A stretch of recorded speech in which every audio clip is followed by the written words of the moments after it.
Футбол бұл өмір, ал 13-ші сектор арнасы футбол ақпараттарын жеткізуші арна достар. Бүгін біздің арнамыздан көретіндеріңіз алтын допты кім алатыны жайлы болжамды нұсқа шықты, бірақ өзгеруі мүмкін. Манчестер Юнайтедтің келесі бапкері кім болады дегенге Джим Рэдклифф, Томас Тухель деген жауапты қатқан тәрізді. Осы және басқа да футбол ақпараттары бүгін сіздердің назарларыңызда. Достар, арнамызға жазылып қоңыраушаны басып 13-ші сектор арнасын қолдай жүріңіздер. Ал енді біз бастаймыз. Кеттік.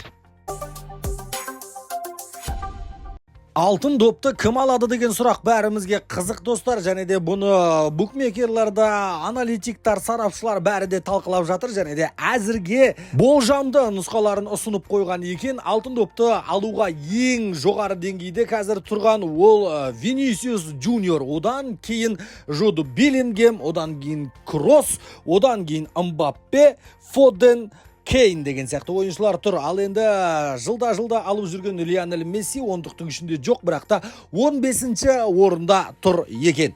Енді бұл мәліметтердің бәрі, болжамдардың бәрі алдағы уақытта өзгеріп кетуі мүмкін. Копа Америкадан кейін, Европа чемпионатынан кейін, егер де 3-2 орында тұрған ойыншылар алып кететін болса, құрамасы бірден бәрі өзгеріп кете салады. Ал енді Европа чемпионатының, бұл чемпионаттардың, турнирлардың басталуына да бір аптадан да аз уақыт қалды достар. Ал енді осы жерде Джуниор қалай өнер көрсетеді, Беллингем қалай өнер көрсетеді, Кросс қалай өнер көрсетеді. Ал бұл үштіктен кейін тұрған Фил Фоден, Килиан Мбаппе, Харри Кейндардың да мәселесін сол жерде талқылаймыз, қарайтын боламыз. Аз ғана уақыттан кейін қайтадан футбол бізге оралады достар. Ал енді тағы да болжамды түрде сарапшылардың дайындауынша әзірленген Европа чемпионатын кім алады деген болжамға бір көз жүгіртіп өтсеңіздер, бірінші орында Англия екен. Англия ұлттық құрамасы осы Европа чемпионатын алады деп отыр. Екінші орында Франция, одан кейін Германия, Испания, Португалия ұлттық құрамалары тұр. Сіздердің ойларыңызша осы Европа чемпионатын қай ұлттық құрама алады? Монако клубы сатылымға қойылды. Дмитрий Рыболоблев, Ресейдің олигархы, байы, осы клубтың 68% осы Дмитрий Рыболоблевта екен. Рыболоблев деген енді балық аулаушы ғой, былай айтып тұрсаңыздар, енді ақша ауласам ба деген ойы да бар екен. Монако сатылымға қойылды, 68% акциясын сата алады, және де бұның бастапқы ақшасы 500 миллион евродан басталады. Кем дегенде 500 миллион евросына алатын байлар болса, оны сатуға дәл қазір Дмитрий дайын, және де сатып алатын екі ұсыныс түскен екен. Бірі бельгиялық бизнесмендер осы Монаконы алғысы келеді, екіншісі сол баяғы әдеттегі өзіміз үйреніп қалған Сауд Арабиясының шейхтары да көз тіккен екен Монакоға. Келесі маусымда Монако жанданып кетуі әбден мүмкін. Себебі осы жазда Дмитрий Рыболоблев Монаконы сатамын деген шешім қабылдаған екен.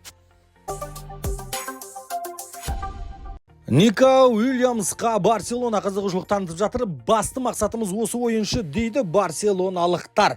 Және де Деко спорттық директоры Барселонаның Нико Уильямстың агентімен Атлетик Билбаомен сөйлесіп те үлгерген. Ал енді ол үшін 50 миллион евро сұрап отыр. Атлетик Билбао ол ақшаны беруге дайын, таба аламыз деп отыр, немесе одан да көп ақша бер аламыз, егер де сіздер бізге бөліп беруге мүмкіндік берсеңіздер деген екен Барселонаның басшылары. Енді одан бөлек Ханс Флик, өздеріңіз білесіздер, Баварияда қызмет етті, жұмыс жасады. Сол жердегі Йозуа Кимих Ханс Фликқа да ұнайды. Кимихті қатарына қосқысы келеді Ханс Флик. Ал енді Кимих бірінші ұсынған ұсынысты қайтарып жіберген екен, себебі жалақысы өте төмен болған. Ал Баварияда Кимих 20 миллион евро алады жылына. Барселона ондай қаржы бере алмайды. Қаржы көңілінен шықпағаннан кейін Кимих бірінші ұсыныстан бас тартыпты. Дәл қазір Ханс Флик іске кіріскен екен.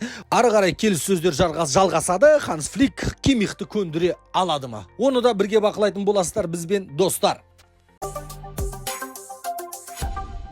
Манчестер Юнайтед жайлы ақпарат айтып отырайық. Манчестер Юнайтедке керемет тақырбас құлама келді деп Эрик тен Хагты қарсы алып жарияға жар салған едік. Бұл тақырбас құлама емес, бұл тақырбас фантомас болды. Ешқандай да бір керемет жетістіктерге жеткізген жоқ. Ел күткен, жанкүйерлер күткен нәтижені берген жоқ. Және де басқа бапкер аламыз деп ойлануы орынды. Манчестер Юнайтедтің басшыларының енді интернетке тағы да ақпараттар шықты.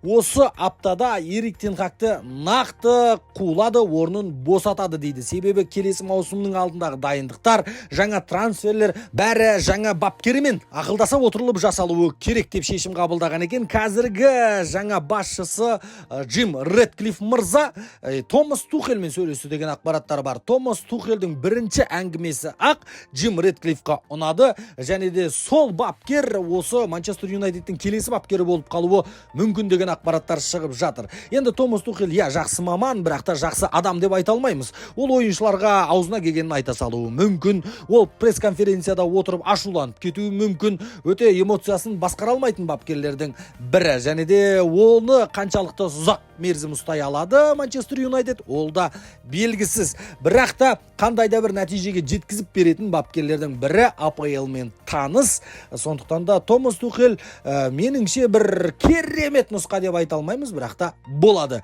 Әлбетте Тен Хагтан жақсы бапкер деп айта аламыз. Бүгінге осы достар 13-ші сектор арнасына жазылып бізді қолдап жүріңіздер. Біз сіздер үшін жиі-жиі футбол ақпараттарын шығаратын арнамыз.